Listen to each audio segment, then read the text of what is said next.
Hello everyone and welcome to Insider Financial Talk Stocks. My name is Alex Carlson. I will be your host today. I'm the editor-in-chief of InsiderFinancial.com, and in this video we will recap today's market action and discuss our game plan for tomorrow. But first up, to get our market moving reports on top small caps, click that link in the description or go to signup.insiderfinancial.com or sign up with your email on any of the pop-ups on InsiderFinancial.com.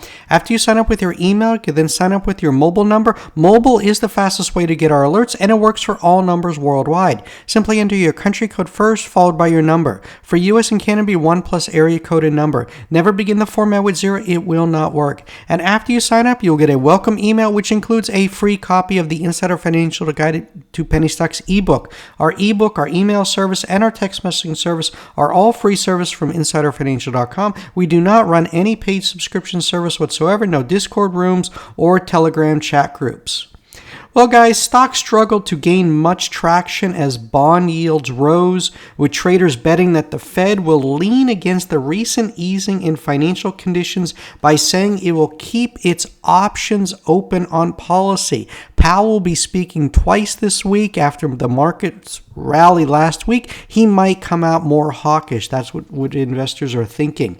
After notching its best week of 2023 amid dovish Fed bets, oversold technical levels, and positioning, the S&P 500 edged slightly higher today.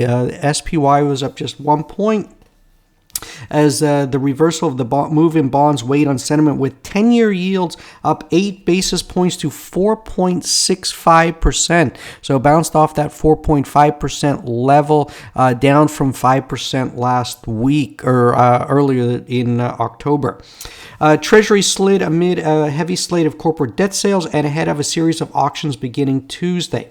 Overall, I think today was just a pause, consolidation until the market gets the next catalyst to move higher or lower. There is a lot of skepticism about this rally. Is it a bear market rally or the start of a new bull run? I'm in the neutral camp. I just don't know. I still think small caps are the way to go right now, as there are just so many oversold. Tonight, I want to go through a number of charts and give you my opinion. First up is CVM. 12% of the float is short. This has just been absolute short covering since we put in the 104 pivot low on October 23rd. We're at 233, up over 100%. It's just been grinding higher, squeezing the shorts along the way. Shorts keep trying to scare the nervous longs with an offering, saying that the company needs to raise money and that an offering is coming. You know, we do agree the company does need to raise money, but until it does, the stock looks set to go higher. We're now trading above the 50 and the 200-day moving average. This is a clear breakout. The momentum right now is on the bull side. FUBO, FUBO, 18% of the float is short. The market liked the earnings last week.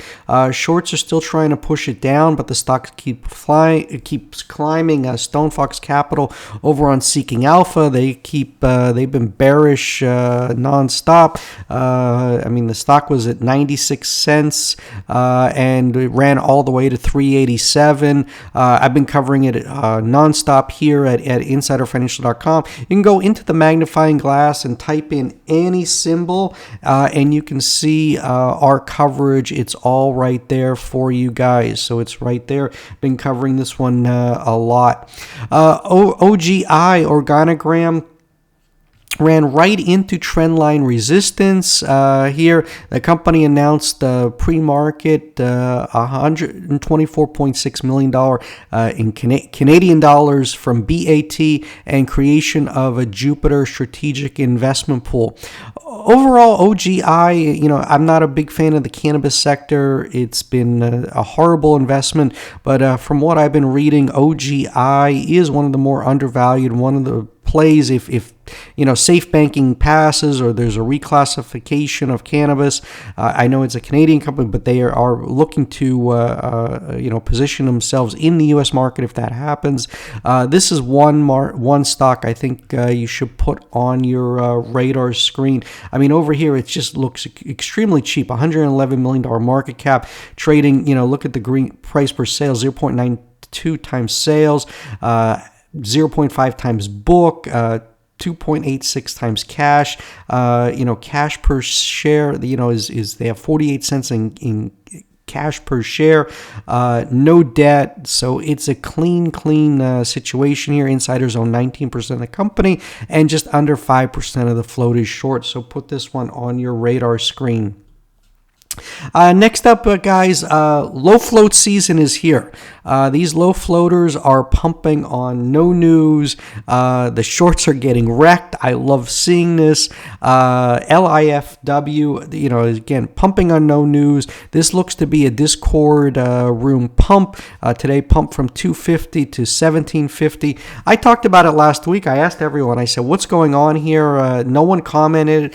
I hope some of you were caught this move. What we're trying to do here, guys, at InsiderFinancial.com is give you a watch list, give you stocks to put on your radar screen, and trade green, not red. We're not dip buying small caps. We're not dip buying penny stocks. That is the fastest way to the poorhouse. If you want to trade small caps, penny stocks, it's all about momentum.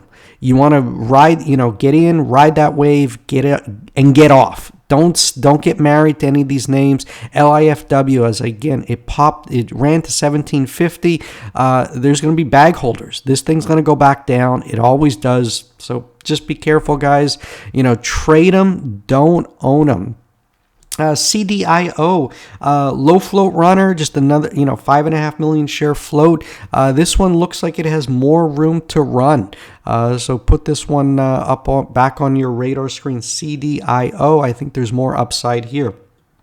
TRKA, this is another past runner, climbing up here. It's just been making this rounding bottom.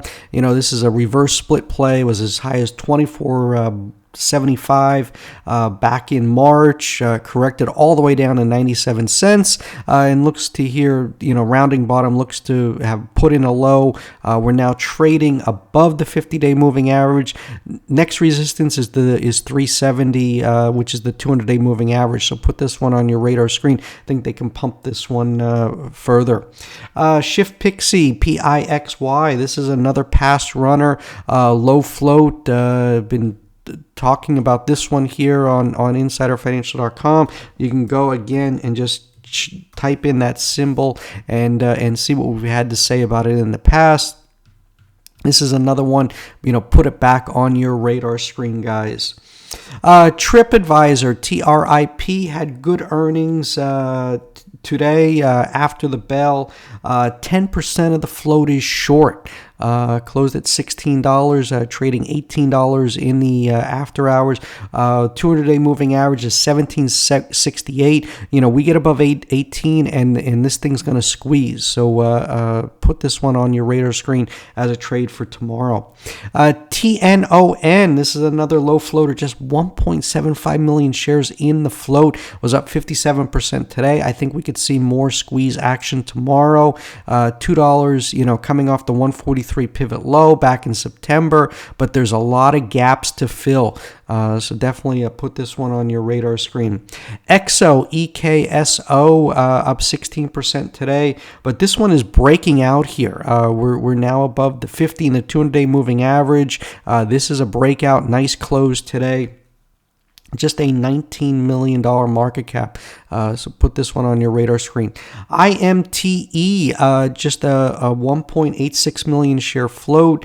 This one has just been climbing off of the 102 pivot low last month. We're at 358. We're going to run into some resistance. Not some, but the major resistance is a 200-day moving average of 403. If you caught some of this move, use a trailing stop. Want to protect those gains. Next up are a couple of big insider buy plays. SMMT, covered this one a lot. We're breaking out here. Now we're above the 50 and the 200-day moving average. The CEO has been buying the stock. Directors, this is one to put on your radar screen. Talked about this one a lot in the past. But there's a couple of, you can look at them on FinViz, top insider trading this week.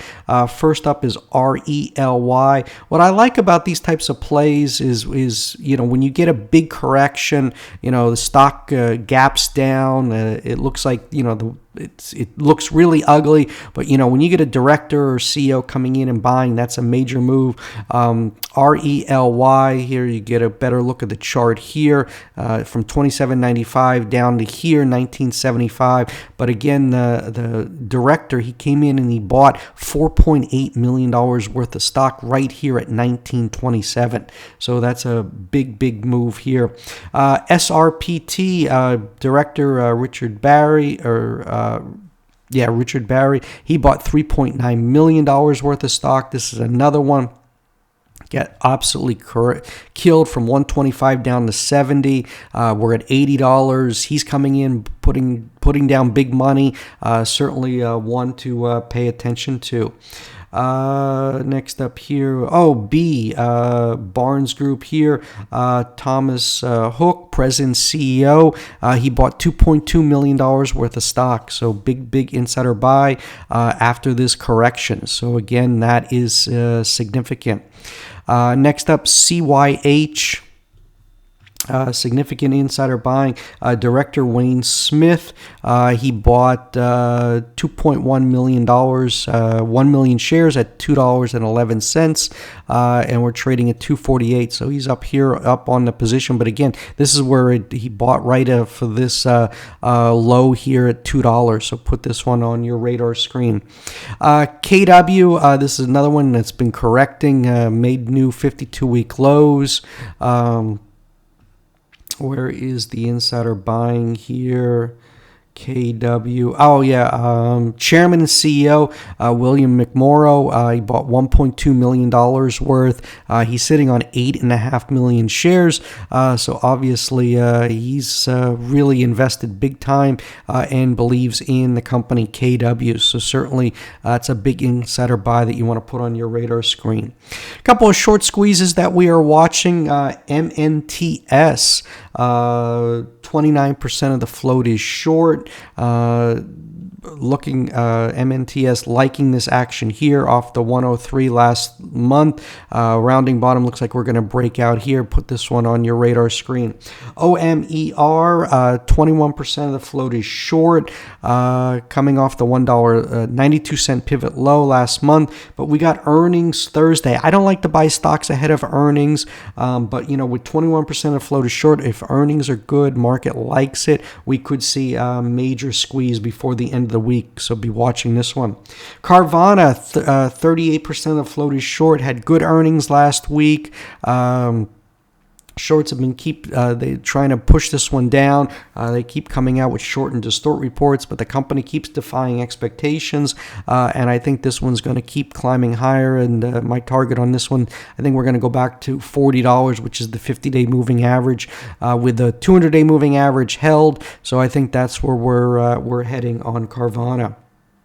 Couple of earnings plays.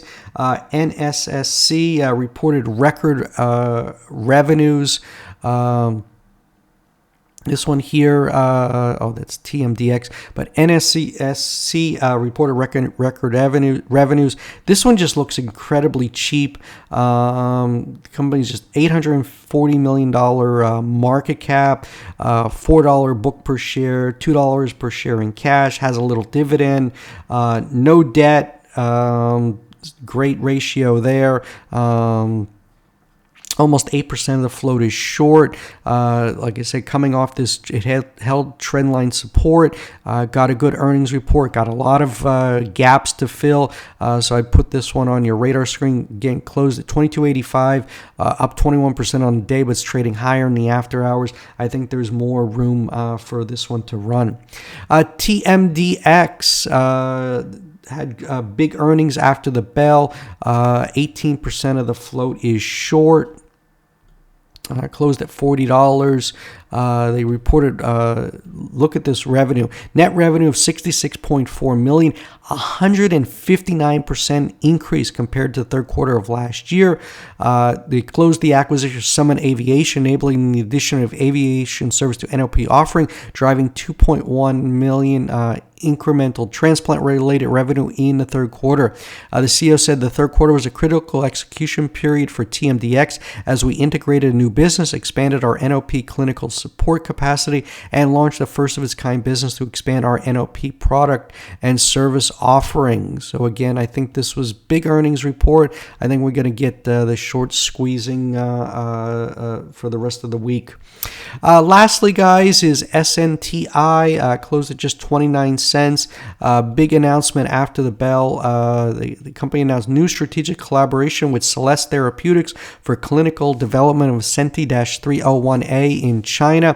The key here is the company is eligible to receive up to $156 million in milestones and revenues. And you look here, it has just a $13 million market cap. I think we're going to get some major squeeze action. We got the 50 day is 43 cents. The 200 day is 93 cents. So watch those for resistant levels tomorrow. I'll be paying attention for this one. And here at InsiderFinancial.com, what we're doing is we're putting stocks on your radar with potential outsized moves. As I repeatedly stated, there are always opportunities each day in the markets. The important thing is identifying which stocks to be in to grab that money. The key is trading green, not red. We are looking for those momentum plays that have catalysts. It's all about finding momentum before it happens and riding that wave. That's what we're doing here at InsiderFinancial.com. And to get our small cap reports and 2 p.m. alerts, the 2 p.m. alerts have been really working out well for our subscribers as the shorts are getting caught off guard. We cover low float, short squeezes, recent IPOs, biotech FDA plays, AI stocks, EV stocks, and lithium stocks. Click that link in the description or go to signup.insiderfinancial.com or sign up on any of the pop-ups on insiderfinancial.com. No spam. Your info is never shared. Unsubscribe anytime. You can even sign up just to see the level of research we do here at insiderfinancial.com and unsubscribe. Finally, Insider Financial and I are not investment advisors. This video does not provide investment advice. Always do your research, make your own investment decisions, or consult with your nearest financial advisor. This video is not a solicitation or recommendation by seller hold securities. This video is our opinions meant for informational and educational purposes only and does not provide investment advice. Past performance is not indicative of future performance. Thanks for watching. Remember to smash that like button, hit the notification bell to be notified when a new video is uploaded. Have a great week, traders. Bye-bye.